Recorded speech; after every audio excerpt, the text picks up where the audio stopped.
Bismillah. Azərbaycanda bu şəxslərin maaşları artırılacaq. Bəli, Azərbaycanda bir sıra şəxslərin maaşları artırılması ilə bağlı planlar və qanunvericilikdə dəyişikliklər müzakirə olunur və bəzi hallarda artıq təsdiq olunub.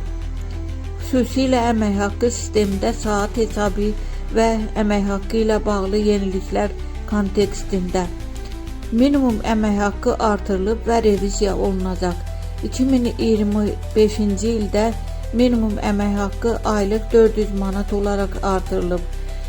Öncəki səviyyədən yüksəldilib. Bu, dövlət sektorunda və minimum əmək haqqı almalı işçilərin üçün əsas artımdır.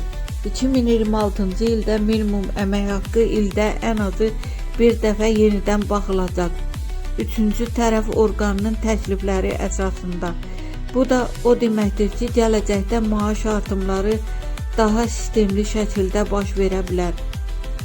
İkinci, saatlıq əmək haqqı sistemi gələcəkdə tətbiq olunacaq. Azərbaycan əmək qanunvericiliyinə ediləcək dəyişikliklər çərçivəsində saatlıq əmək haqqı sistemi nəzərdə tutulur. Bu, bir çox saatla işləyənlərin maaşını şəffaflaşdıracaq və bəzən artıracaq ki, işçilər hər saat üçün haqqını ayrı-ayrı alacaq. Xüsusilə 8 saatdan artıq işləyənlər üçün əlavə ödəniş haqda dəyişikliklər də müzakirə olunur. Üçüncü, əlavə saat və bayram günləri üçün daha çox ödəniş.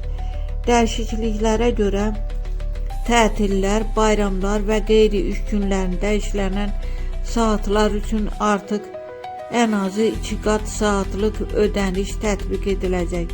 Bu da maaşların artması anlamına gəlir. Nəticə, bu şəxslərin maaşı artırılacaqmı? Bəli, aşağıdakı hallarda maaş artımı gözlənilir. Minimum əmək haqqı alan işçilər üçün ümumi maaş artımı. Hər il yenidən baxılma ilə saat hesabı ilə çalışan şəxslər üçün saat qiymətinin daha şəffaf və yüksək təyin olunması.